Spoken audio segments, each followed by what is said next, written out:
እኔን የሚመስል ሌላ ሰው የለም። ፕራክቲሱ ዮጋ ስትሪክትሊ ሌላ አምልኮ ነው። ሰው ምድረ በዳ ላይ ብቻውን ቢሆን መዝሙረ ዳዊት ከያዘ ብቻውን አይደለም። ቅናት ምን አይነት ስሜት ነው? ምን ሊያሳጣንስ ይችላል? ጥቅም ኖሮትስ ያውቃል? አዎ፣ በነገራችን ላይ እኔ ቅናት አስመልክቶ ቴራፒ የሚመጡ ሰዎች እጅግ አከብራቸዋለሁ። በእውነት አድሚት አድርገው ማለት ነው። ሰው ታምም ያለው ካለ ራሱ በጣም በጣም ትልቅ ነገር ነው። ግማሹን የሕክምናውን ግማሽ ጨረሰ። ልትድን ትወዳለህ ወይ ብሏል ጌታ። መጀመሪያ ሰው መታመሙን ማመን አለበት። ብዙ ጊዜ ሰዎች የሁላችን ችግር እኔ ቅናት የሚባል ነገር የለብኝም የምትል አባባላለች። ውሸት የሚባል ነገር አላቅም ወይም ዋሽች አላቅም ከሚለው ቀጥሎ ሁለተኛው ውሸት ይሄ ነው። በፍጹም አልቀናም እንደሚል ውሸት ሁለተኛው ደረጃ ይመስለኛል ሳስበው። ቅናት ሊቀር አይችልም በምንም ምክንያት ማለት ነው። እኛ ጸባይ ውስጥ ካሉ ነገሮች ናቸው። በጣም መጥፎ ብዙ ነገር የሚያበላሽ። በነገራችን ላይ ክርስትና ውስጥ የሰው ልጅ ድህነት የሰው ልጅ ውድቀት በቅናት የመጣ ማለት የሰው ልጅ የወደቀው በቅናት ነው። ሰይጣን በእግዚአብሔር አምሳል በተፈጠረው ሰው ልጅ ላይ ቀንቶ ነው። በቅናተ ሰይጣን ዘቦአ ውስተ ዓለም፣ በሰይጣን ቅናት ወደ ዓለም የገባ ሞት ነው የሚለው ራሱ ቅዳሴያችን። ሞት ራሱ የመጣው የሰው ልጅ ውድቀት የመጣው ሰይጣን በሰው በመቅናቱ ነው። ስለዚህ ተራ ጉዳይ እያወራን አይደለም ማለት ነው ቅናት። እና አንድ ሰው ሲቀና ከሰይጣን ጋር ነው እየተመሳሰለ ያለው ማለት በፍርድ ቤት መዝገብ ከዲያብሎስ መዝገብ ጋር ነው አብሮ የሚፈረድበት ፋይሉ። ምክንያቱም እሱ በተፈረደበት ፍርድ ነው፣ ቅናቱ ነው እሱ የጣለው። ስለዚህ እኔም ወደ እሱ ነው የምመጣው እና ከሌሎቹ ኃጢአቶች በጣም ነፍስን የማቆሸሽ የመረበሽ አቅሙ ከባድ ነው ማለት ነው።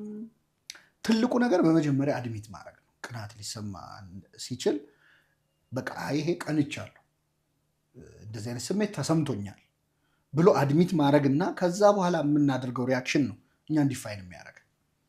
ዲናይ ስናደርገው እኔ ቀንቻ አይደለም ቅናት ሊመስል ይችላል ይላል ሰው። በቃ ይሄ ሰውዬ እያረገ ያለው ወይም እያወራ ያለው ነገር ቅናት ሊመስል ይችላል እያለ ነው ራሱ መሰለን እኛ።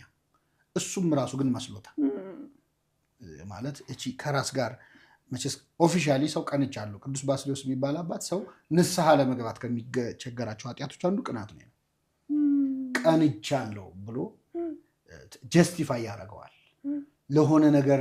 እኔ እኮ እንትኑ አይደለም ነገሩ ነው እንጂ ሙያው ለሙያው ክብር ነው ይላል፣ ወይ ለቤተክርስቲያን ክብር ነው ይላል፣ ወይ ለአገሬ ብዬ ነው ምናምን ነው እንጂ እኔ እንትን ብዬ አይደለም ይላል። ቀንቶ ብቻውን ሲቀመጥ ማመን ያለበት ቀንቻለሁ። እንደው መስተዋት እያየን ቢሆን ቀንቻለሁ ማለት አለበት። የመጀመሪያው ሂደት እሱ። በአጭሩ ልንገርሽ፣ መጽሐፍ ቅዱስ ቅናትን በተመለከተ በፍጹም አትቅና ብሎ አይደለም የደመደም። ሁለት ቁም ነገሮች ነው መጽሐፍ ቅዱስ ላይ ያለው መፍትሄ፣ የቅናት መፍትሄዎች ማለት ነው። አድሚት ካረኩት ችግሬን ካወቅኩት በኋላ ሁለት መሰረታዊ መፍትሄዎች አሉ። የመጀመሪያው መፍትሄ ህይወት ውድድር እንዳልሆነ ማስታወስ ነው። ሁሉም ሰው የሚኖረው የራሱ ነው። እኛ የተለያየን ሰዎች መሆናችንን እንረሳዋለን። ለምሳሌ የተለያዩ ኢንስትሩመንቶች አሉ። የዜማ ከበሮ አለ፣ መሰንቆ አለ፣ ዋሽንት አለ። ዋሽንት እንዴት በመሰንቆ ይቀናል? መሰንቆ እኔ መቼ ነው እንደ ዋሽንት በትንፋሽ የሚጫወተኝ ሰው የሌለው ብሎ ሊቀና አይችልም። አንተ መሰንቆ ነህ። ዋሽንትም እንደዚህ ማለት ነው። ዛዘር ወይ ራውንድ ከበሮ እንደ ከበሮ ለመቼ ነው የምመታው አይልም ዋሽንት። ይሄ ማለት የተለያየን ሰዎች ነን። የአንድ ባንድ የተለያዩ ኢንስትሩመንቶች ነን።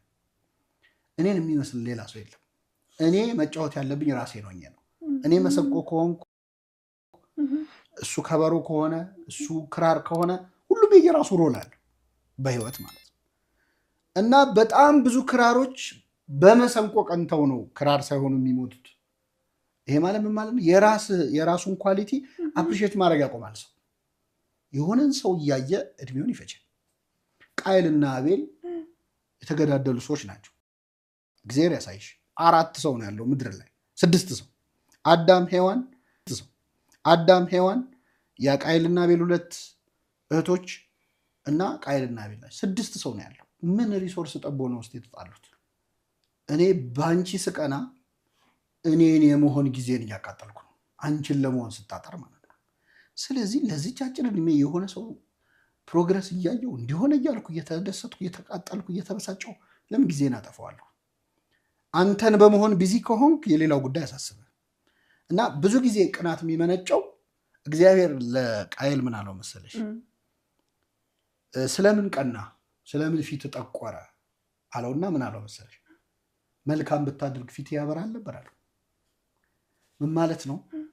አንተ መልካም ከሰራህ የእሱ ሰክሰስ አያበሳጭም። የአቤል መስዋዕት አያበሳጭም ነበር ነው። አዎ ይሄ ጀነራሊ ለሁላችንም ነው የተናገረው። ቃየሎችም አቤሎችም ስለበዛ ነው ለሁላችን ይሆናል።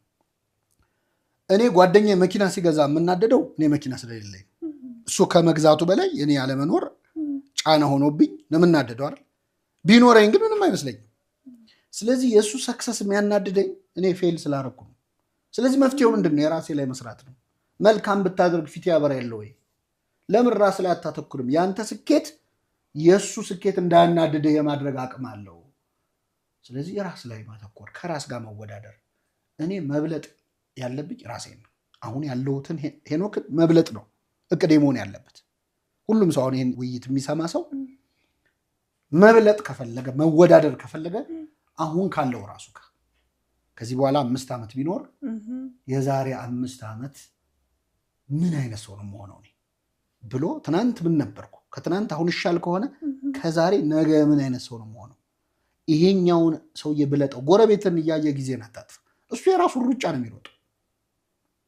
ምን እንደሆነ የምትቀናበት ሰው ከጀርባ ያለውን ስቃት አታውቅም። ብዙ የራሱ ህመም አለው። ስለዚህ እኔ ለመብለጥ የማስበው እኔን ከሆነ ውድድሩን በጣም ደስ የሚል ውድድር ይሆናል። የትናንትናውን እኔን በልጨው መገኘት።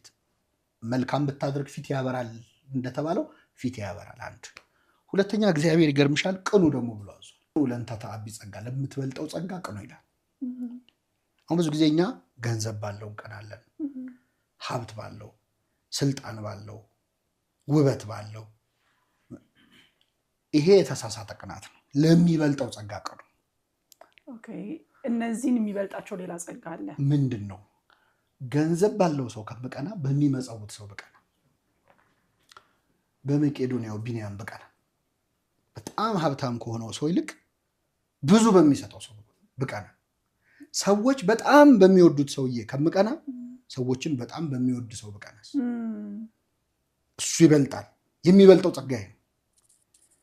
በሚለብስ ሰው ከምቀና በሚያለብስ ሰው ብቀናስ እሱ አቤት የሚቀያይረው ልብስ ከምል ብዙ ድሆችን በሚያለብሰው በቀና። የሚበልጡ ጸጋዎች አሉ፣ ዘላለማዊ ጸጋዎች። በእነዚህ የቀናው እንደሆን እኔን ጥሩ ሰው ያደርገኛል። ለምትበልጠው ጸጋ ቅኑ ማለት ይሄ። በጣም በሳይኮሎጂ ዓለም በተለይ ዌስተርኑ ዓለም ስለ ማይንድፉልነስ በጣም ይነገራል። ዮጋ፣ ሜዲቴሽንን የመሳሰሉትን ነገሮች አሁን ወደ ራሳቸው ካልቸር ቀላቅለውታል። ኢትዮጵያዊ ማይንድፉልነስስ የለም ወይ?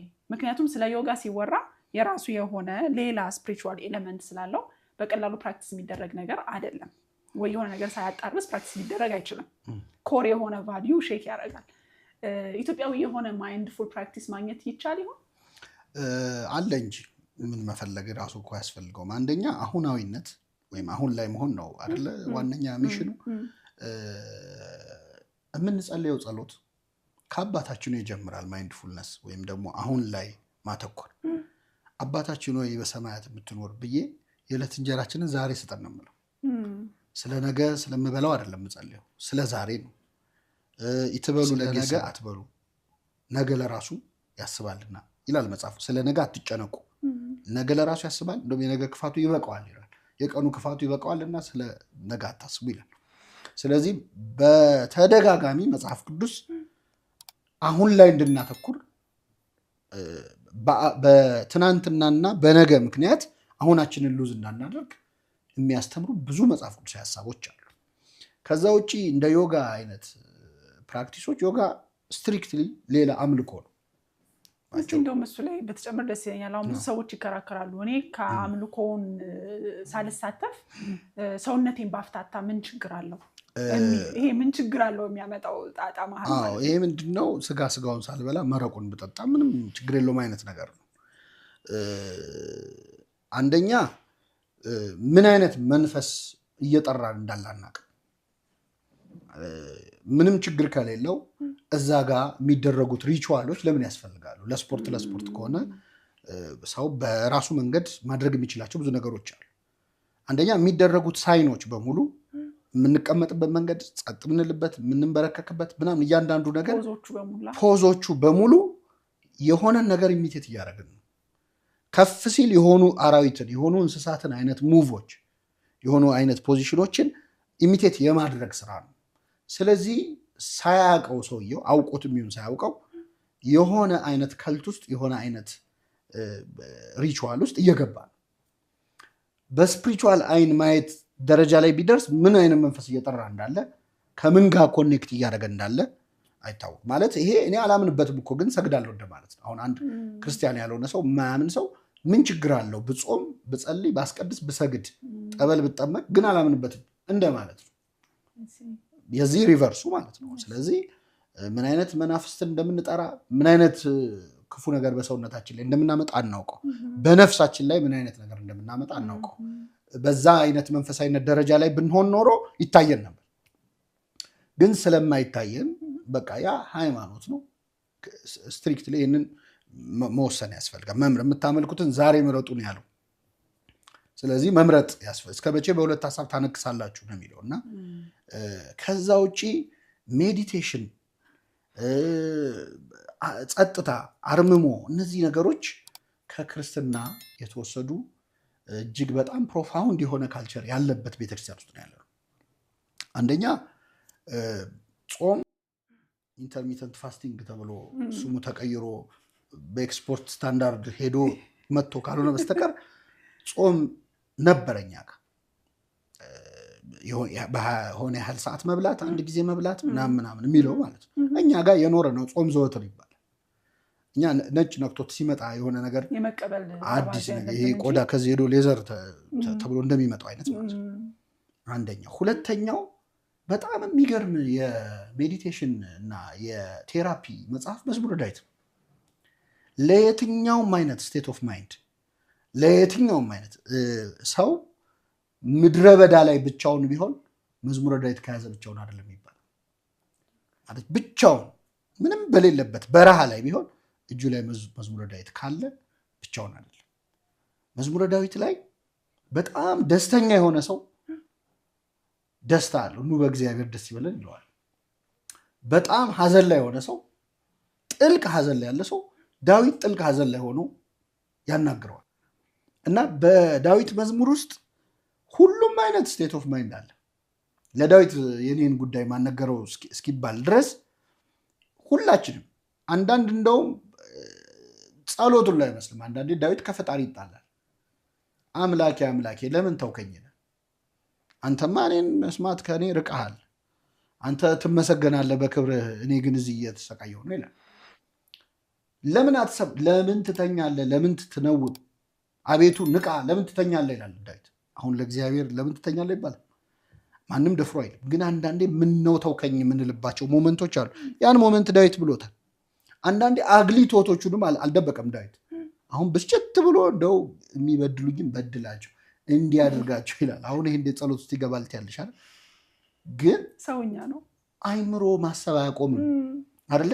ስለዚህ ዳዊት ከእግዚአብሔር የሸሸገው ሀሳብ የለም ማለት ነው። አስቦት የተወው የለም፣ አፈሰሰው። የውስጥ ሀሳቡን እግዚአብሔር ፊት አፈሰሰው። ስለዚህ ጥልቁ መረጋጋት፣ ጥልቁ ሰላም የሚገኝባቸው ጸሎቶች፣ ሱባኤያት፣ የአርምሞ ጊዜያት አሉ። ስግደት፣ እኛ ትልቁ ሜዲቴሽን ጸሎት ነው። ከጸሎት በፊት በነገራችን ላይ ሰው ጸሎት ከመጀመሩ በፊት ለሆነ ያህል ሰዓት ቁጭ ብሎ ዝም ማለት አለበት። ሙሴ እኮ በጣም ጨንቆት ይገርምሻል። በግራ እስራኤላውያን ኧረ ልንሞት ነው እያሉ ይጮሃል። በቀኙ የፈርዖን ሰራዊት እየበረረ እየመጣ አዋራ እያቦነነ ነው። ህዝቡ ይጮሃል፣ ፈርዖን ይጋልባል። በቃ ግራ ገብቶት ዝም ብሎ ጸጥ አለ። ጸጥ ሲል እግዚአብሔር ምን እንዳለው ታውቂያለሽ? ለምን ትጮህብኛለህ? ምንም አላለም ሙሴ። ከህዝቡ ጩኸት በላይ የሙሴ ዝምታ ተሰምቶታል። አንዳንዴ ስፒችለስ የምትሆኝበት ነገር አለ አይደለ? በቃ መተሽ እግዚአብሔር ፊት ቁጭ ስትይ ያ ዝምታ ራሱ ይተካል። በዝምታ ውስጥም እግዚአብሔር ነበር አይደል? በጩኸት ውስጥ አልነበረም ይላል እኮ። በዝምታ ውስጥ ግን አለ። ክርስቶስ የማይረሱ ዝምታዎች ነበሩት። ህዝቡ ይሰቀል ይሰቀል እያለ ይጮሃል፣ ስቀለው እያለ ይጮሃል። አይሁድ የቄሳር ጠላት ነሱን ካልሰቀልክ ይላሉ። ጲላጦስም ምንድን ነው ያስጨነቀው? የጌታ ዝምታ። ከነሱ ጩኸት የክርስቶስ ዝምታ ረብሾታል። ስለዚህ ከንግግር የሚሻሉ ዝምታዎች አሉ፣ ሰላሞች አሉ። መንፈሳዊነት ምን ያህል ከእግዚአብሔር የሚያገናኝ መሆኑን የምታውቂው እግዚአብሔር ምን አለ? ትእዛዜን ብትሰማ ሰላምህ እንደ ወንዝ በፈሰሰ ነበር። እና እንደ ወንዝ የሚፈስ ሰላም ከፈለገ ሰው መንፈሳዊ ህይወት በጣም ብዙውን ነገር ይተካል።